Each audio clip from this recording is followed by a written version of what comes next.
6 months later, divorcing my husband was a huge mistake. Before we get started, make sure to subscribe so you will never miss a video.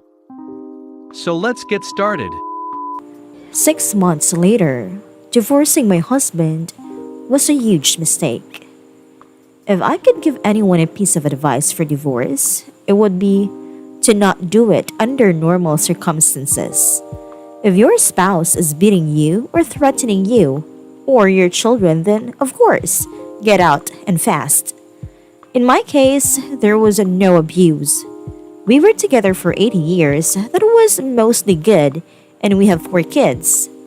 Right around 5 years, I got a promotion at work, and I got it in my head that my ex-husband was dragging me down, or at least holding me back from more success and a better life. We never had a lot of money, but with my promotion, I was now making more than he was. I started working longer hours, and at the same time, his hours were cut, so he was at home more. I really began to resent him because he was home and because he got to spend time with our kids. Most nights when I got home, they were already getting ready for bed, if not, already sleeping.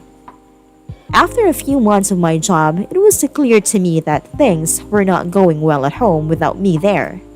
Some nights, the dishes weren't done when I got home, or the kids hadn't eaten, or whatever else I can think of to be mad at him about.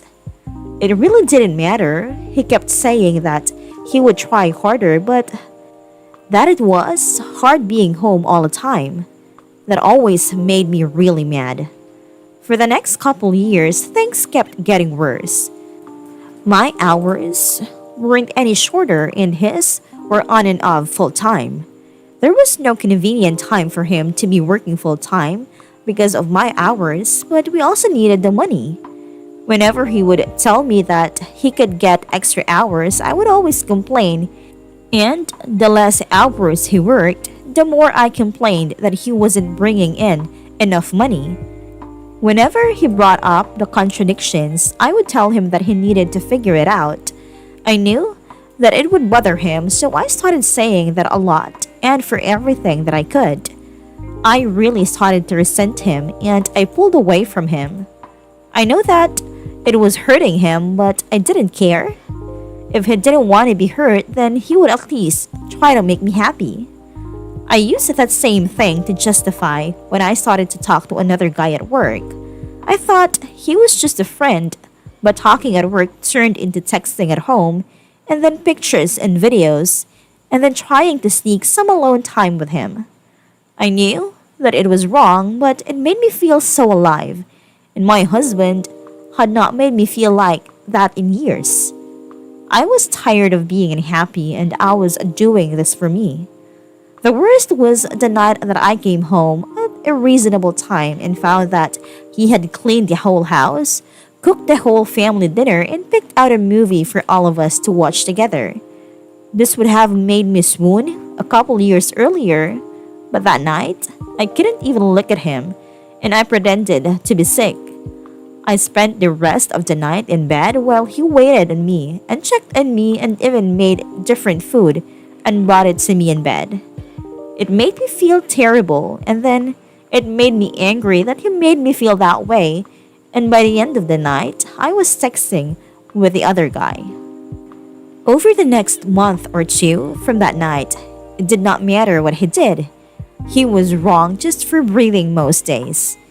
He would get so upset with how I was treating him, and I would just wait and egg him on into losing it because I knew it would happen eventually. After most of the fights we had, he would apologize for whatever I told him he did wrong, if there even was something, but I never did. I would usually find a way to make him feel even worse. I knew that I was right because he was wrong, and that was all that mattered to me. I even pretended that I didn't care when he found out about my relationship with a guy from work. It really destroyed me inside to see him holding back tears, but I wasn't going to let him see that. He was at his weakest, and that was when I chose to tell him that I wanted a divorce. I could almost hear his heart shattering inside his chest. He talked and fought and said that we could work through it together. I really wasn't interested in fixing our marriage, but I mostly ended things with the other guy, but only because I knew I could get it back if I wanted it. I could see that he was trying, and occasionally I would let him know. But for the most part, I kept being a huge bitch to him for any and all reason that I could think of. I'm not sure how much more than man could have done to make me happy besides finding a job that paid enough for me to not have to work at all. He said that he was looking, but looking and finding are two different things. It was around this time that I discovered this group and a few others. I started posting things about him from my perspective only, and I got so much positive feedback for how I was feeling that I knew I was right. The more I posted, the more validation that I got. It wasn't just me who knew that ex-husband wasn't worth keeping around. I had a whole internet telling me how terrible he is. I started saying awful things to him and even outright ignoring him. I was so confident with mine and everyone else's opinion that I contacted a lawyer and within a couple weeks had filed for divorce. I continued to use the site and a couple others to validate my feelings and for encouragement to go through with it. And finally, it was done.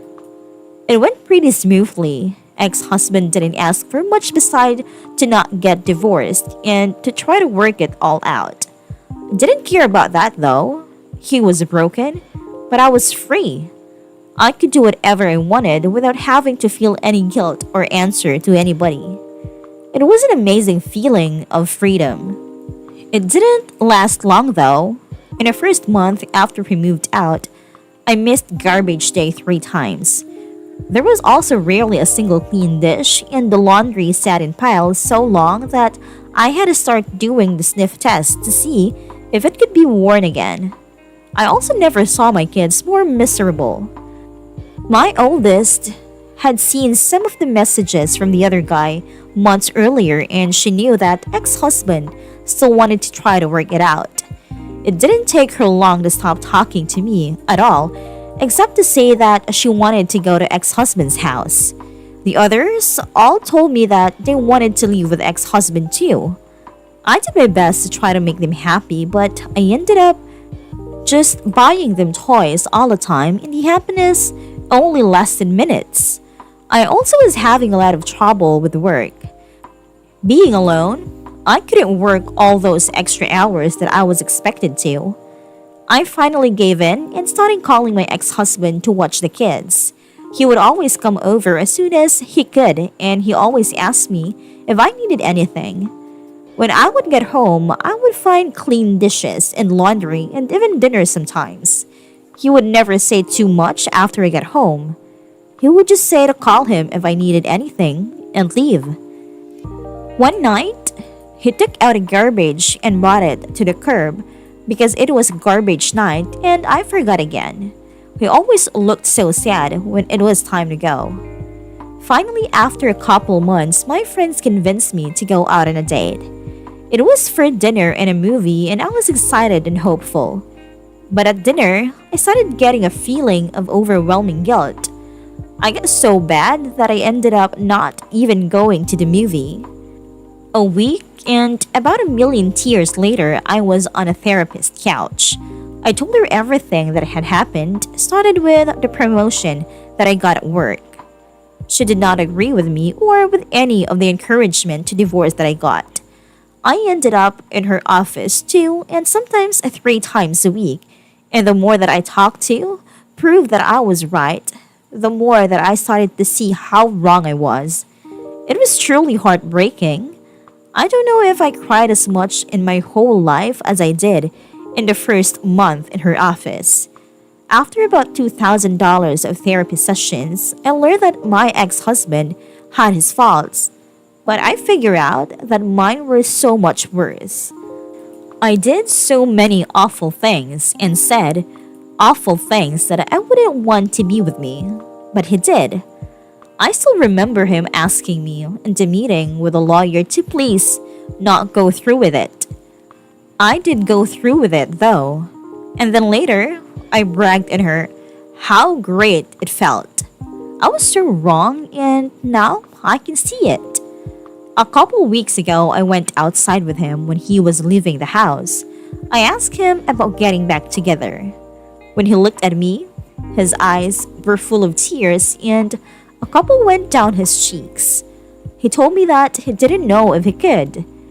He said that the pain has been too much for too long and that if we get back together, that I might just turn around and do it again to him. He said that he always thought that I would realize how much he loved me and stop up until I signed the divorce papers and let out a big over-exaggerated sigh of relief. He said that hurt him more than anything else and that he doesn't know if he can ever trust me again. I don't blame him. I destroyed a man who, looking back, was a great husband. I deprived my kids of having a great father in the house with them, and I took these kids away from him. And me, the one who pushed for the divorce, expecting happiness and a life of freedom, and spent all my free time sitting at home or sitting on a therapist's couch. Please, don't just take the advice of anyone in this site or any other about getting a divorce. If your marriage is bad, look at yourself first and see if you can make changes. This is advice for men and women. Getting divorced is not fun. Being divorced is not fun. And seeing your husband broken and your children never happy because of your actions is the most painful experience that I can imagine. I wish all you well and hope that you will give your marriages a second chance.